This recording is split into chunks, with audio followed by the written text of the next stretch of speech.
സൈന്യത്തിന്റെ തിരച്ചിൽ പുരോഗമിക്കുമ്പോൾ 4 പേരെ ജീവനോടെ കണ്ടെത്തിയിരുന്നു. പടവെട്ടിക്കുന്നിൽ നിന്നാണ് 4 പേരെ സൈന്യം കണ്ടെത്തിയത്.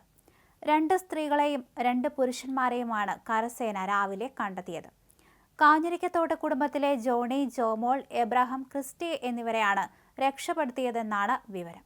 ഇതിൽ ഒരു സ്ത്രീയുടെ കാലിന് പരിക്കേറ്റിട്ടുണ്ട്. ഒരു വീട്ടിൽ കുടുങ്ങിക്കിടക്കുകയായിരുന്നു ഇവർ. 4 പേരെ ഹെലികോപ്റ്ററിൽ സുരക്ഷിത സ്ഥാനത്തേക്ക് മാറ്റിയിട്ടുണ്ട്. അതുപോലെ വേണ്ടപ്പെട്ടവരെ ജീവനോടെ കിട്ടും എന്ന പ്രതീക്ഷയിൽ തന്നെയാണ് എല്ലാവരും.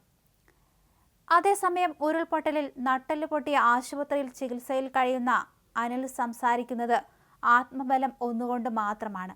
2.5 വയസ്സായ മകന്റെ കൂടെ ജീവിക്കാനായത് 6 മാസമാണ്. രാത്രിയിൽ ഒപ്പം ഉറങ്ങിയതാണ് കുട്ടി. പിന്നീട് കുട്ടിയെ കാണാൻ സാധിച്ചിട്ടില്ല. മുണ്ടക്കയിലായിരുന്നു അനിലിന്റെ വീട്. ഗൾഫിലായിരുന്നു ജോലി ചെയ്തത്. 1 മാസം മുൻപ് നാട്ടിലെത്തി. ചൊവ്വാഴ്ച തിരിച്ചു പോകാൻ ഇരുന്നതായിരുന്നു. മകൻ ശ്രീനിഹാൽ ജനിച്ച് 5 മാസം കഴിഞ്ഞപ്പോൾ യൂറോപ്പിലേക്ക് ജോലിക്കായി പോയതാണ്.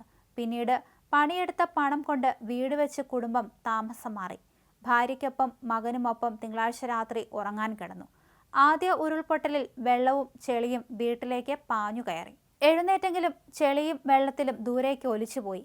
കണ്ണിലും മൂക്കിലുമെല്ലാം വെള്ളം കയറി. പിന്നീട് ഒഴുകി വന്ന ഒഴുക്കിൽ എടുത്തെറിഞ്ഞതുപോലെ ദൂരേക്ക് പോവുകയായിരുന്നു. 300 മീറ്ററോളമാണ് ഒഴുകിപ്പോയത്. ഇതിനെ എവിടെയോ തട്ടിത്തടഞ്ഞ് പിടിച്ചു നിന്നു. കുറച്ചപ്പുറത്തായി ചേറിൽ പൂണ്ട ഒരു കൈ മാത്രം ഉയർന്നു കാണുന്നുണ്ടായിരുന്നു. ആ കയ്യിലുണ്ടായിരുന്ന മൊബൈലിൽ നിന്നുള്ള വെളിച്ചം കണ്ട് അവിടേക്ക് ചെന്നു. ഭാര്യ ജാൻസിയാണെന്നാണ് കരുതിയത്. പിടിച്ചു കയറിയപ്പോൾ ഭാര്യയല്ല, തൊട്ടടുത്ത് താമസിക്കുന്ന പ്രവിതയാണെന്ന് മനസ്സിലായി.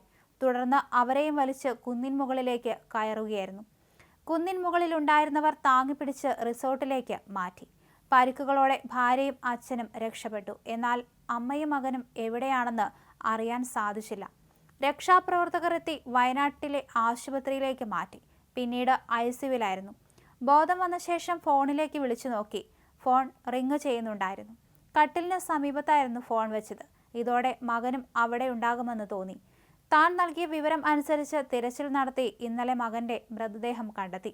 മകന്റെ മൃതദേഹം അവസാനമായി ഒന്ന് കാണാൻ പോലും സാധിച്ചില്ല. ഇന്നലെ സംസ്കരിച്ചു. അനിലിന്റെ അടുത്ത കട്ടിലായി അച്ഛൻ കിടക്കുന്നു. മറ്റൊരു വാർഡിൽ ഭാര്യയുമുണ്ട്.